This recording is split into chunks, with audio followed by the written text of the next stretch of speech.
Dear students, welcome to the basics of civil engineering and mechanics and myself Vijay Kumar Saini and I will be talking about the unit 5 in this particular video.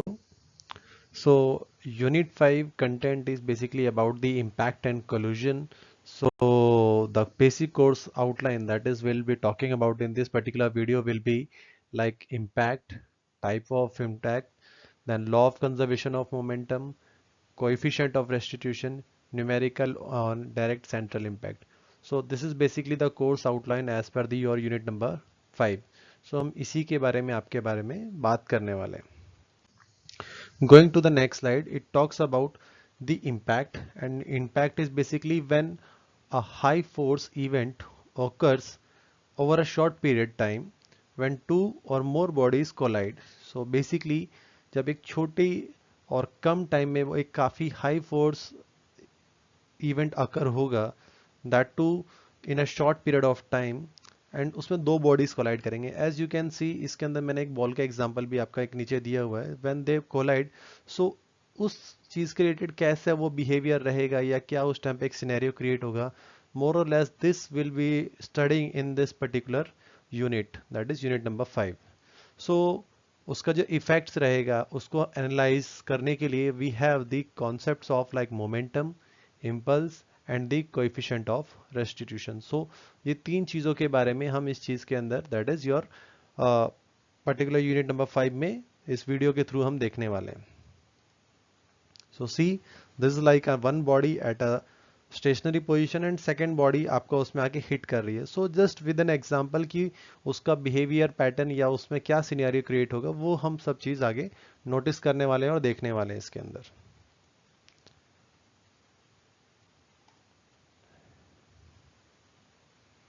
Now, in the next slide, what we are seeing is the types of impact, which means अलग-अलग type के impacts कैसे होते हैं. So first will be like the elastic impact. Elastic impact is in which means जब आपका दोनों ही momentum and kinetic energy आपका conserved होगा. उसका एग्जाम्पल है लाइक आपका collision ऑफ बिलियर्ड बॉल्स या पूल टेबल जैसा आप देख सकते हैं. तो उसके अंदर में जब बॉल एक दूसरे के साथ कोलाइड करते हैं तो उसमें क्या सिनेरियो क्रिएट होता है वो चीज़ आपका इसके अंदर हम देखते हैं. That is an elastic impact. वो उसका एक अच्छा एग्जाम्पल है बताने के लिए. Next is an in elastic impact in which what happened that is आपका मोमेंटम कंजर्व होगा बट काइनेटिक एनर्जी कंजर्व नहीं होगा. विच मीन्स जो वेलोसिटीज इनिशियली जो थी वो बाद में वेलोसिटीज डिफरेंट हो जाएगी पहले के अगेंस्ट में. सो if you see the object में स्टिक टुगेदर और deform permanently. So car crash अगर आपने देखा होगा कि एक कार काफी स्पीड से आ रही है एंड डैश या कोलाइड होने के बाद में क्या हो रहा है वो कंप्लीटली एक स्टेशनरी पोजीशन या रेस्ट पोजीशन पे आ रही है. So this you can see basically the objects are sticking together या फिर वो एक परमानेंटली डिफॉर्म हो रही है after the collision. So next we'll see some real world examples here or applications of the impact ki how exactly we can utilize this concept that is your impact. So generally like आपका जो vehicle safety है, right? सो इसके अंदर हम क्या करते हैं basically we'll see the physics of impact की एग्जैक्टली इम्पैक्ट कैसे होंगे which helps in designing the crumble zone. So crumble zone अगर मैं आपको एक वीडियो दिखाता हूँ सो जैसे एक कार का आगे का पार्ट देख पा रहे हैं. So that's basically crumble zone which means after the impact what will happen ये पार्ट आपका कंप्लीटली क्रम्बल हो जाएगा मीन्स सिकुड़ जाएगा. सो उसमें क्या होगा कि बेसिकली कितना डैमेज हो रहा है वो सब चीज़ों का हम स्टडीज करते हैं. And that's why if you have seen in current time various cars or the car manufacturers they are basically talking about the airbags. Earlier there were no airbags in the car but right now you can see the USP or the selling point for the cars are basically the safety aspect of the consumer and that's why maximum airbags are there. You can see in current time like 4 airbags, 6 airbags they are available in a car in various means cars that was selling in today time. Again the seat belt का आपका आपका काफी अच्छा example है कि impact के time पे आपका कैसा है उसका बिहेवियर रहेगा. साइरस मिस्त्री उसका एक बेस्ट एग्जांपल है. Being sitting at the back और the rear seat of the car still he basically unfortunately died in a car accident. So you can see how important it is to have a seat belt. So just with this video you can understand ki how exactly you are pushed forward when there is a crash और after एक impact के बाद में कैसे behavior pattern होता है, right? So similar way sports के related, सो जब आप स्पोर्ट्स में खेलते हैं, जब उसका स्पोर्ट्स मैकेनिक्स की हम बात करते हैं, तो एक इम्पैक्ट कैसा होगा व्हेन सपोज कीजिए एक बॉलर आपके लिए बॉल लेके आ रहा है and when he throws the ball, so how exactly you can play with it during a game, कि वो कोल्यूजन के बाद में किस तरीके से या उसका इम्पैक्ट बैट के साथ होने के बाद में वो किस तरीके से डायरेक्शन में आप उसको पुट फॉरवर्ड कर सकते हैं या उसको किस तरीके से प्ले कर सकते हैं. So this will improve your the safety as well as the performance in the game. So that's why a particular sports mechanics is also a subject, and I think if you are interested in sports, so definitely you will be interested in this subject.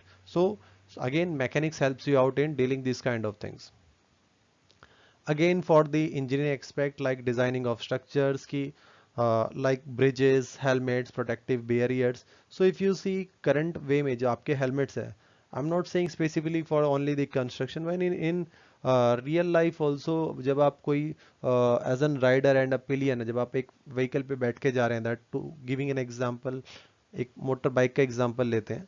So when you are wearing an helmet, so if that helmet is not able to take that particular shock or the impact when there is a collision, so I mean there is no use of it, that helmet. So basically to check, that is अगर आप helmets पे देखते हैं तो there are ISI marks and also these are the safety things, that is yes, this helmet has been tested and it can withstand that particular load, कि just in case कुछ impact होता है तो ये इतना load इसके अंदर ले पाएगा या इसके अंदर आपकी बेसिकली एक डेथ केस का सिनेरियो नहीं बनेगा. So some crash test was done again in this one. So these are the protective barriers और the helmets. Same way the bridges की अगर एक इम्पैक्ट हो रहा है तो वो कितना लोड विदस्टैंड कर सकता है, तो ये डिजाइन करने में आपका काफी हेल्पफुल होते हैं. Last but not the least is the space exploration, जो हमने इसमें एक एग्जांपल लिया है. That is how impact of micro meteors on spacecraft and satellites, वो उसका क्या इम्पैक्ट होगा या कैसे एनालिसिस करेंगे, तो ये सब कर सकते हैं. Now for giving some examples or teaching this thing, we have taken some few examples. There are various examples, you can explore it at your end, but these are the very few examples जो हमने इसमें यहाँ पे दिए हैं. But yes, definitely for studying purpose you can go explore the Google and the various platform, and yes, definitely there are other examples also. Now we'll proceed for the like coefficient of restitution, and it is represented by the E. जब आप इसमें काम करेंगे तो आपको E word इसमें prominent रहेगा, जिसको हम denote कर रहे हैं इसके अंदर में. So coefficient of restitution क्या बोलता है basically, कि it is a measure of how elastic a collision between the two bodies, which means कि जो कोल्यूजन होगा आपका वो इलास्टिक या उसका बिहेवियरल पैटर्न कैसे रहेगा. सो उसके अंदर हम क्या कर रहे हैं, इसकी जो रेशियो है बेसिकली, तो relative speed before collision and after collision, basically इसका एक प्रोपोर्शन रहता है, and will check that thing basically. So अगर हमको बात करना है कि मैथमेटिकल एक्सप्रेशन में क्या होगा या किस तरीके से रिप्रेजेंट करेंगे, so E is basically is equal to relative velocity after the collision upon the relative velocity before collision. So basically इसके थ्रू हम निकालते हैं, एंड फाइनली इसका जो मैथमेटिकल फॉर्मूला होगा that will be equal to E equal to V2 minus V1 upon U1 minus U2.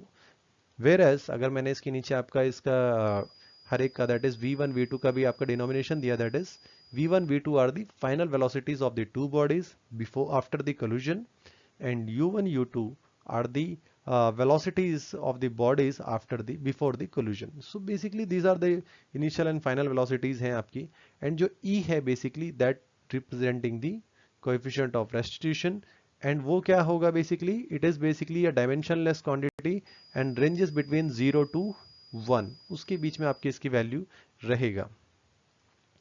Going to the next slide, so we'll discuss about the what is how basically अगर E का value आपका 0 है तब क्या scenario create होगा, 1 रहेगा तब कितना रहेगा, and when the value is between 0 and 1. So first case हम लेते हैं, that is when V E equal to 1. So E equal to 1 which means there is an perfectly elastic collision. So if you see उस time पर क्या होगा, when it is an elastic collision or impact. So now onwards you have to understand collision or impact more or less the same thing are there.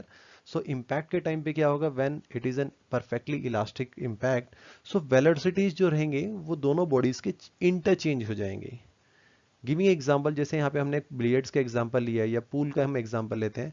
सो जब आप एक ball है अगर मैं आपको एक पेन से यहाँ पे शो करने की कोशिश करता हूँ मैं विद इन लाइक सपोज कीजिए यहाँ पर आपका एक बॉल है, I will just take a blue, एक यहाँ पे बॉल 1 लेते हैं, यहाँ पे एक बॉल 2 लेते हैं.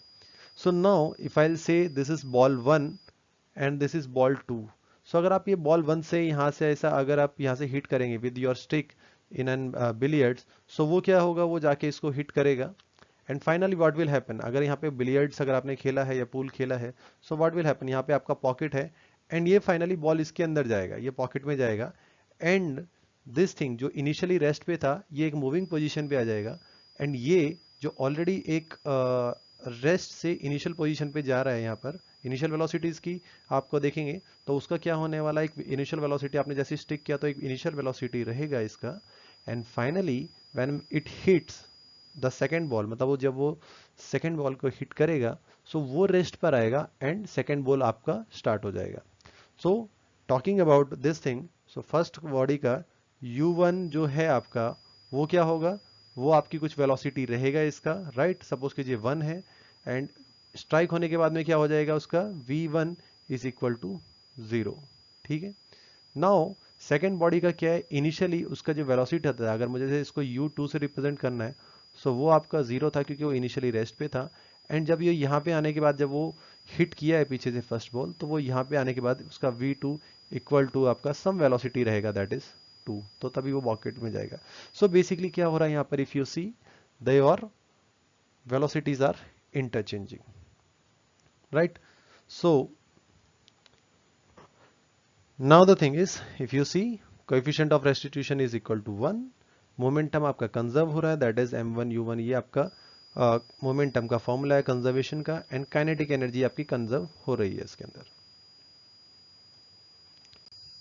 Now when we'll see the second case when E equal to basically ranges between 0 to 1. हमने पहले वाले केस में देखा when E equal to 1, इस केस में हम देख रहे हैं when it is ranging between 0 and 1. So basically आपकी velocities क्या हो जाएंगी, after the impact they are changed. Change कैसे होंगे, जैसे एग्जांपल है बाउंसिंग बॉल ऑफ बास्केटबॉल, वो उसकी वेलोसिटी लास्ट में चेंज हो जाएगा. इस केस में क्या होगा, आपका E की वैल्यू आपकी 0 से 1 के बीच में रेंज करेगा, मोमेंटम है वो कंजर्व होगा बट काइनेटिक एनर्जी इस केस में लॉस हो जाएगा. Now when we are moving on to the last case that is when E equal to 0. So इसमें क्या होगा, both the particles are moving with the same velocity, means after impact वो velocity दोनों का same हो जाएगा. Giving example जैसे हमने कार क्रैश, या एक और एग्जांपल मैं ले सकता हूं that is a lump of clay, मतलब अगर एक मैं क्ले को अगर मैं दीवार पर फेंकता हूं या उसको हिट करता हूं सो फाइनली क्या होगा, दीवार या वॉल जो है वो आपका ऑलरेडी रेस्ट पोजीशन पे है, उस पर आपने क्या किया, क्ले को हिट किया है. सो इनिशियली जो क्ले है उसका कुछ वेलोसिटी था बट आफ्टर हिटिंग और getting on to the wall what happened, it is also at the rest और उसकी फाइनल वेलोसिटी क्या हो रही है, रेस्ट पे जा रही है, तो दोनों ही इस टाइम पर रेस्ट पर है. सो क्या हुआ उनका, they have the same velocity after the impact, दोनों ही रेस्ट पर आ गए. सो इफ यू सी ई का वैल्यू क्या हो रहा है इसके अंदर, आपका 0 हो रहा है, मोमेंटम आपका कंजर्व हो रहा है but again the kinetic energy is lost because kinetic energy में इफ यू सी वेलोसिटी आपका जो रहता है वो चीज आपका एक जो इनिशियल वेलोसिटी थी वो फाइनली इधर आके 0 हो रहा है. नाउ कंजर्वेशन ऑफ मोमेंटम अगर हम बात करते हैं सो इसके अंदर क्या होगा, basically if you see if though no external forces are acted, कोई अगर एक्सटर्नल फोर्सेज एक्ट नहीं हो रही है सो टोटल मोमेंटम आपका कंजर्व रहेगा आपका. So this principle basically derived from the Newton's third law of motion and it is means applied universally. आपका चाहे collisions रहने दीजिए, explosions और the other interactions अगर आपके रहेंगे so उसमें सब में काम करता है. So mathematically अगर मुझे इसको बताना है so it is basically m1 u1 plus m2 u2 equal to m1 v1 plus m2 v2. इस तरीके से आपका ये एक्सप्रेशन इसका आ जाएगा एंड जस्ट ये m1 m2 जो है ये मासेस हैं टू ऑब्जेक्ट्स के and u1 u2 are the initial velocities of the object and similarly v1 v2 are the final velocities. तो इस तरीके से ये चीज रहेगा. Now will see some applications of the conservation of momentum. अगर आपका इलास्टिक कोल्यूजन्स है तो आपका momentum and kinetic energy conserved होगा. इन इलास्टिक है तो इसके अंदर मोमेंटम कंजर्व होगा बट काइनेटिक एनर्जी नहीं रहेगा. Same thing I think we have seen recently. Same way rocket propulsion है, विच मीन्स जब आपका रॉकेट को आप यहाँ से लॉन्च करेंगे, सो जो एक्सपल्शन ऑफ गैसेज है from the rocket move forward conserving the momentum. Finally जो लास्ट है इसके अंदर that is the ballistic movement, which means अगर आपको कोई चीज़ को मिसाइल्स को या कैनन बॉल्स दैट इज इनका प्रोजेक्टाइल लेके जाना है, तो उस टाइम पे वो किस तरीके से मतलब फायर होंगे या रेंज आउट करेंगे, उनका मोशन कैसे रहेगा पाथ पे, तो उस चीज़ों को भी आप देख सकते हैं basically during this applications. Now what will do, the theoretical things have been done or covered as far as this particular unit is there. We'll see some numericals basically. So यहाँ पर मैंने जो आपका numerical लिया है, so it is basically a end sem numerical of April-May 2024 paper, and the question is basically 7C in that question paper, and generally it is asked for, not generally, basically it was asked for 5 marks. Now the question is, if you read the question, that is a 20 mg railroad car moving with 0.5 meter per second, speed to the right, collides with a 35 mg car which is at rest. If the coefficient of restitution between the two cars is E equal to 0.65, determine the speed of the car after the collision. Generally, if we'll say ki what exactly to be done in this question. So many a times I have told that is whenever this kind of questions are there, so it is always recommended to go statement by statement and just read the question carefully. So what we can do in this one is like given data, आप हमेशा given data पहले लिखिए, and how we are extracting the data I'll just explain it. So if you see यहाँ पर what we are doing is a 20 mg railroad car. So ये जो पहला statement है, so 20 mg railroad car, इस statement से we are getting that is the mass of the railroad car is 20 mg. So हमने क्या लिया है, mass of railroad comma m1. So हमने उसको एक हमारे टर्म में, इसको टर्मिनोलॉजी में इसमें पुट अप कर लिया है, and is equal to 20 mg, right, and 1 mg which means 1000 kg. So हमने इसको कन्वर्ट कर लिया, that is 20,000 kg. Now, next thing what they have done is moving with 0.5 meter per second speed. So उन्होंने एक speed दिया हुआ है to the right, means इतनी स्पीड के साथ वो M1 कार आपका ट्रेवल कर रहा है या स्पीड है उसकी. सो हमने ले लिया दैट इज, अगर वो इनिशियली इतना चल रहा है तो that is will be the initial velocity of the rail road. So हम उसी ही टर्मिनोलॉजी को कैरी फॉरवर्ड कर रहे हैं. M1 के बाद उसका U1 आ जाएगा, एंड ये रेल रोड है तो इसीलिए that's why it is U1. Same हमने नंबरिंग बेसिकली रेल रोड को 1 दे दी है इसके अंदर में. So it is 0.5 meter per second. Now collides with a 35 mg car. So उन्होंने यहाँ पर सेकंड बॉडी का इसमें डिस्क्रिप्शन दिया, दैट इज 35 mg कार है. सो हमने क्या लिया, that is the mass of car as it is given, that is car का मास दिया दैट इज 35 mg. सो हमने उसको ले लिया m2. Now what we are saying, it is 35 mg, 1 mg is 1000 kg, so finally it becomes 35,000 kg. Now which is at rest. So see carefully, यहाँ पर उन्होंने दिया है that is the initial speed, कि वो क्या स्पीड था उसका, that is initial velocity of the car, u2 is basically 0 meter per second. Now when we are reading forward, तो हमारे पास यहाँ पे क्या है, if the coefficient of restitution between the two cars is E equal to 0.65. So coefficient of restitution, that is E, is given as 0.65. So finally what they have asked is determine the speed of the cars after the collision. So basically हमें यहाँ पर बाद में दोनों cars का velocity निकालना है, that is V1 and V2. So ये हमारे पास में इसका क्वेश्चन आ गया, that's why we have done it question mark. So हम क्या कर सकते हैं इसके अंदर, so by the formula of that is conservation of momentum. So initial and before and after collision आपका momentum conserve हो रहा है. सो हम इसके अंदर क्या करेंगे, जो अभी हमने गिवन डेटा में हमारी वैल्यूज ली है, according to the conservation of momentum, वो फॉर्मूला पहले हम लिखेंगे यहाँ पर, will state in that, so that हमारे मार्क्स हमारे पास कहीं भी मिस आउट नहीं होना चाहिए. We are properly mentioning the formula of the conservation of momentum. Finally we are substituting those values जो हमें क्वेश्चन में दिया हुआ है.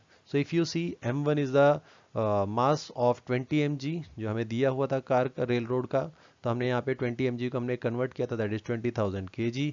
सो ये आ गया आपका. इनिशियल वेलोसिटी उसका 0.5 मीटर था, तो 0.5 प्लस 35 mg कार. सो यहाँ पर वो 35 का 35,000 किया था हमने, right, which is at rest, तो 0 था, दैट्स वाई यहाँ पर आपकी वैल्यू 0 आ गया है. नाउ सेकेंड थिंग इज अभी यहाँ पर अगर आप देखेंगे अभी हमारा ये m1 m2 है, तो सेम चीज आपका यहाँ पे रिपीट कर लिया हमने, m1 m2 इसी साइड में भी है। नाउ क्वेश्चन में हमसे पूछा गया that is final velocities of the car, तो यही वो चीज है that is v1 and v2, so that's why it is, हमें क्या करना है, इसको फाइंड आउट करना है। तो ये हमारा एज इट इज रह जाएगा यहाँ पर। नेक्स्ट बेसिकली अब यहाँ पर क्या होने वाला है हमारा, दिस दैट इज 20,000 और ये सबको अगर आप मल्टीप्लाई करेंगे दैट इज 20,000 इंटू 0.5, ये आपका आ जाएगा 10,000। इसको मल्टीप्लाई करेंगे तो आपका 0 है, that's why it is not here. Next is ये आपका 20 था, तो अगर आप ये देखेंगे तो हमने ऐसे इसको नीचे कैरी फॉरवर्ड किया है। नेक्स्ट थिंग इज बेसिकली आपका क्या हो गया है, हमने अगर ये कंप्लीट इक्वेशन को अगर हम 10,000 से डिवाइड कर रहे हैं, so what is happening, so if you see 10,000 divide by 1, तो आपका यहाँ पे 1 आ गया, इसको डिवाइड किया तो 2 आ गया, यहाँ पे डिवाइड किया तो 3.5। So basically this equation is converting is, ये हमारा फर्स्ट इक्वेशन बन जाएगा, राइट। हमने जस्ट एक रीअरेंज किया इसको and finally it is becoming our first equation. Now with the coefficient of restitution we have the formula, अगर आप coefficient of restitution के थ्रू जाएंगे, we have that is E equal to V2 minus V1 upon U1 minus U2। so इससे क्या होगा मेरा, हम लोग जस्ट इसको वैल्यूज को पुट अप करेंगे इसके अंदर में। सो हमने क्या किया, V2 V1 की वैल्यूज तो हमें फाइंड आउट करना है, वो एज इट इज रहेगा। E का वैल्यू ऑलरेडी क्वेश्चन में मुझे गिवन था दैट इज 0.65 एंड यहाँ पर आपकी U1 एंड U2 की वैल्यू दैट इज U1 हमारा इनिशियल वेलोसिटी था आपका 0.5, दूसरा जो कार था हमारा वो रेस्ट पर था तो 0, and finally if will solve this one will get V2 minus V1 equal to 0.325 and that's became our equation number 2. Now as we are in engineering, so we have this calculator and उसमें आप जो equations when we have the two unknowns, so उसको आप solve करके इसको solve out कर सकते हैं। The only thing is while using the calculator this has to be in the same way, like आपका जैसे आपने यहाँ पे लिखा है V1 V2, so similar format में आप चाहिए तो इसको कर सकते हैं minus V1 plus V2 equal to 0.325, इसको थोड़ा सा रीराइट करके आप जब पुटअप करेंगे so you can find out the answers. So basically हमारे पास ये चीज़ें हैं अभी जो हमारे पास गिवन इक्वेशन से आया है, and finally when we'll put into the calculator or solve this we'll get V1 equal to that is minus 0.25 meter per second and V2 equal to 0.35 sorry 0.3 meter per second। so ये हमारा क्या हो गया, ये 20 जो V1 है या V2 है ये हमारा 20 mg रेल रोड कार है, इसको हम C1 डिनोट कर सकते हैं। And after the collision it moves to the left, reason being हमने जो आंसर आया है हमारा वो माइनस में आया है, विच शोज बेसिकली अगर if it is was positive तो वो राइट दैट इज जो हमारा एज्यूम डायरेक्शन जो चल रहा था उसी में मूव करता है, but right now what happens, आपकी वैल्यू माइनस आई है that is negative, which means वो अपोजिट डायरेक्शन में मूव करेगा। Now for the V2 case if you see it will be moving to the right direction after the collision, reason being ये positive है, so ये same चीज या pattern को follow करेगा जो अर्लियर डायरेक्शन में था। So with that our first numerical is done. Fine. Now what we are doing is for the sake of understanding we'll take another numerical. अभी हमने जो numerical लिया था it was for the April May for the 2024 case for the SPPU जो question था हमारा। Now this was the recent one question paper for the end sem।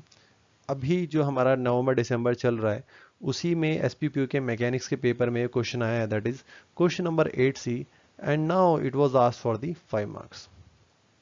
now taking that question जो आपका क्वेश्चन आया है उसके अंदर में it was like ball A of 5 kg moving with 10 meter per second rightwards। so ball A जो है वो आपका 5 kg मास है उसका एंड वो 10 मीटर पर सेकेंड की स्पीड से आपका चल रहा है towards the right and strikes with a ball strike with ball B of 1 kg। तो यहाँ पे आपका बॉल B का उसने मास दिया है एंड ये भी मेंशन किया it is at rest. So if after the impact of the velocity of the ball B is 10 metre per second rightwards, तो आफ्टर द इम्पैक्ट वो B बॉल जो है वो राइटवर्ड्स में जा रहा है with 10 metre per second.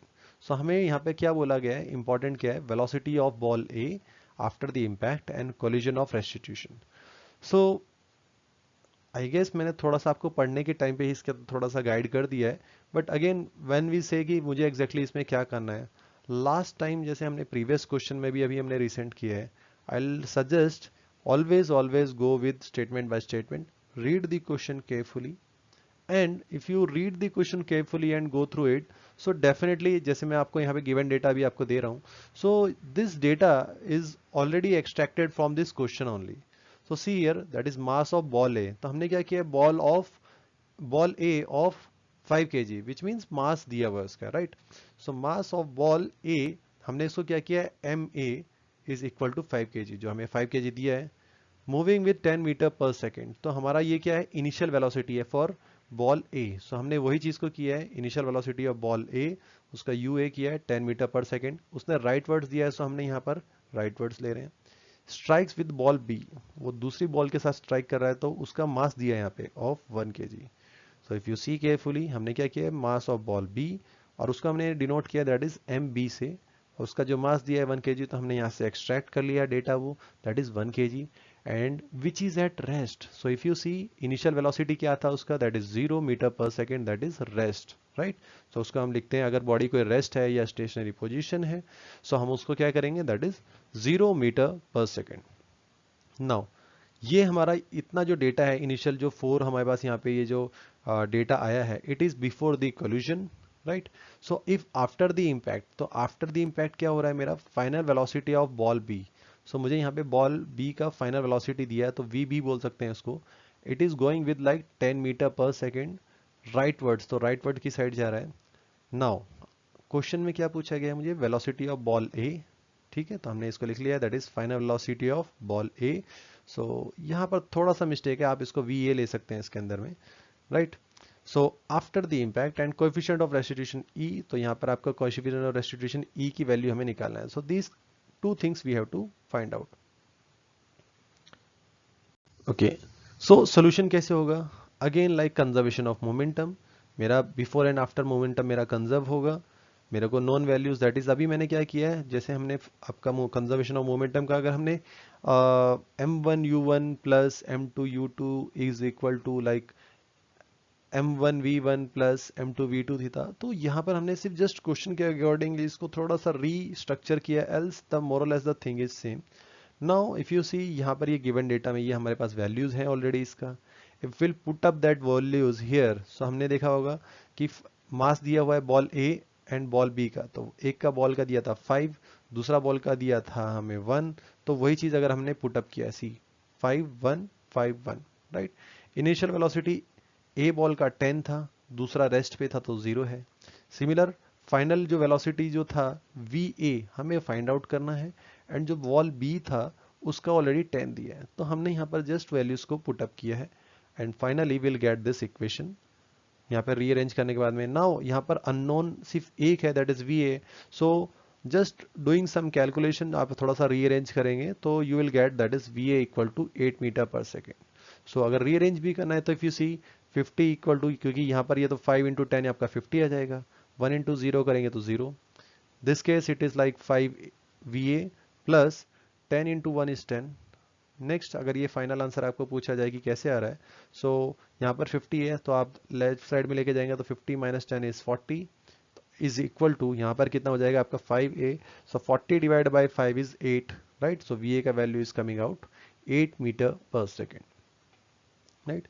Now the thing is, अभी हमारे को सिर्फ va मिला है, कोएफिशिएंट ऑफ रेस्टिट्यूशन बाकी है अभी।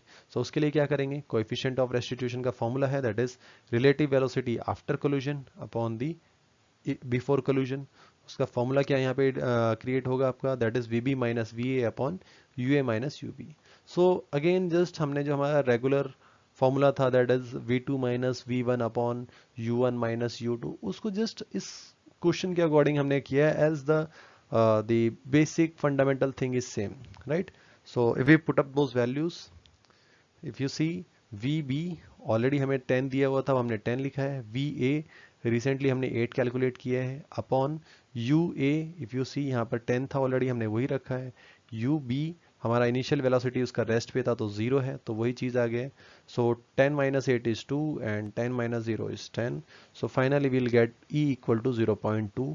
सो doing this question will have the final answer as like आपका velocity of ball A after impact कितना हो जाएगा, that is we A equal to 8 metre per second, जो राइट में जाएगा। रीजन बीइंग आपका ये कैसा है आपका आंसर, दैट इज पॉजिटिव आया है।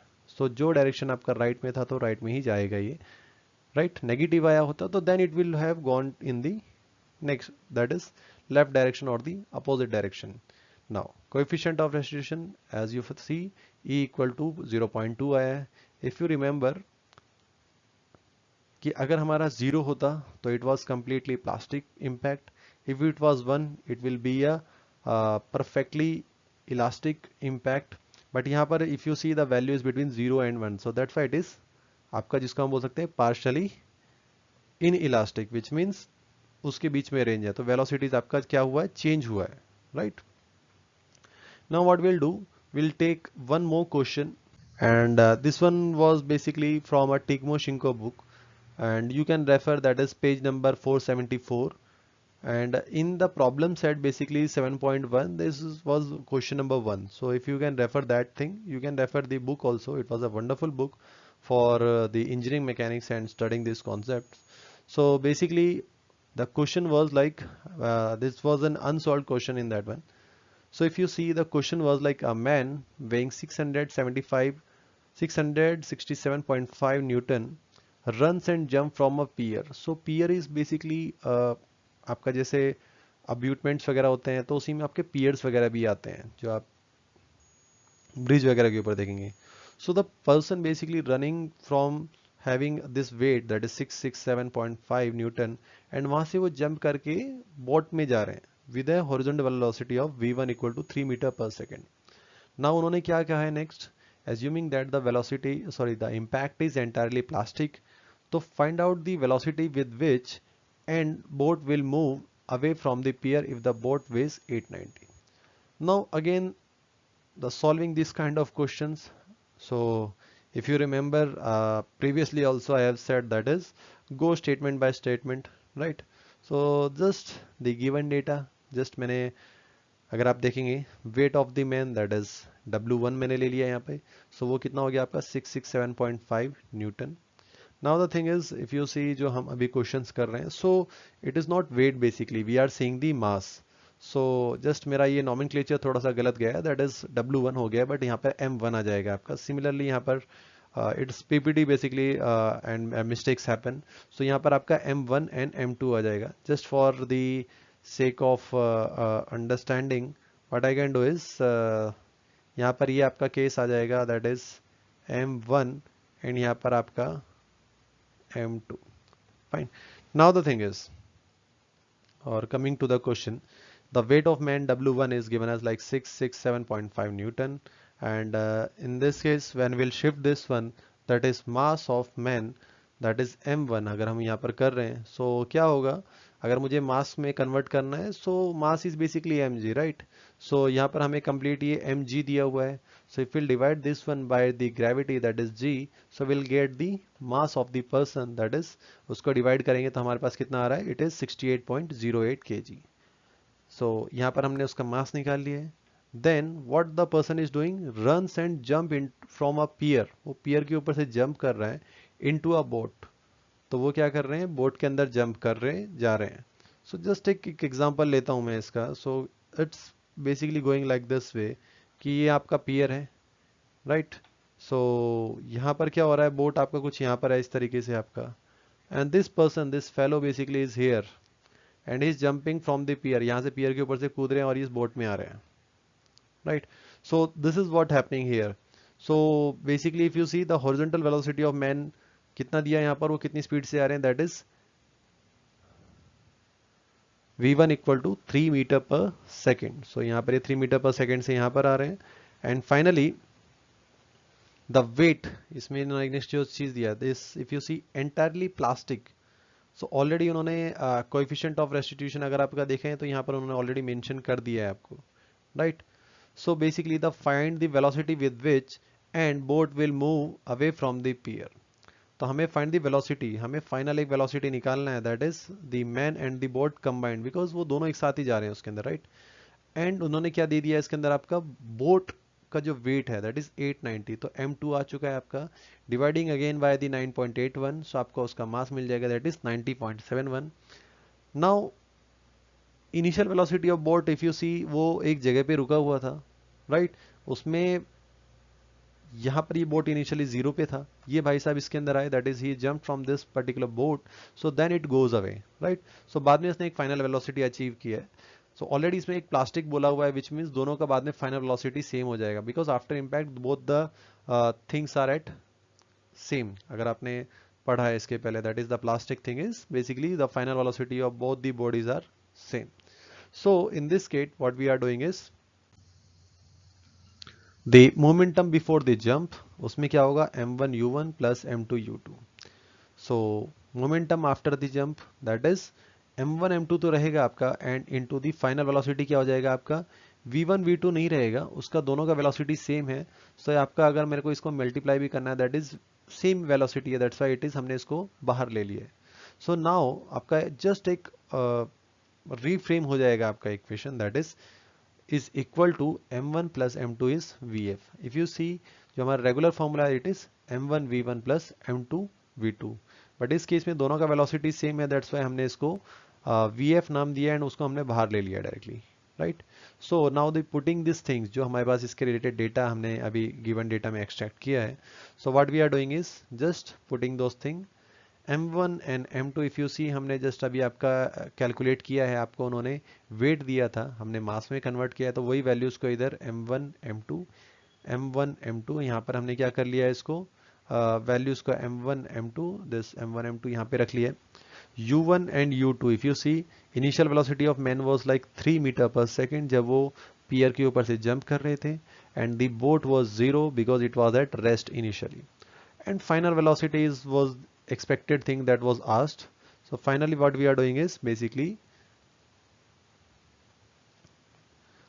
solving this question, we'll get just, if you see यहाँ पर अगर आप इसको करेंगे that is 68.043, इसको into multiply करेंगे, so आपको आएगा 204.12, ये रेस्ट वाला था तो ये जीरो हो जाएगा आपका, and adding this thing will go up to like 158.76 vf, and finally after solving this we'll get that is vf equal to 1.29 meter per second. So this is basically the final combined velocity of the boat, ये आपका इसका answer आ जाएगा, right. So just for practice purpose what you can do is, हमने क्या किया यहाँ पर, मैंने आपको एक और क्वेश्चन दिया है इसके अंदर में, that is again from Timoshenko. If you want to practice, just go with this question and you can practice it. This was in basically on page number 474, and the problem set is basically 7.11, and uska just question number 3 hai, right? So you can just go through the question, and yes, definitely you can try at home, and you can comment also in this one what would be the final answer. So with that thing, I think we have covered the whole thing for this particular unit. We have solved two numericals from the SPPU for the end sem paper, which came in like April May paper, and that too in the recent paper, that is November December, that too for both this year, that is 2024. Apart from that, we have taken a good book unsolved question also, that is from the Timoshenko. I have mentioned the page numbers also for your reference, and I have given the reference set also, that is the problem set, that is 7.11. So with that note, I hope that is a good understanding and the learning. If you have any queries, definitely you can revert to me in the chat box, and the loose means you can uh, drop your comments also. And with that, I think thank you for today, and we'll meet next time. Thank you.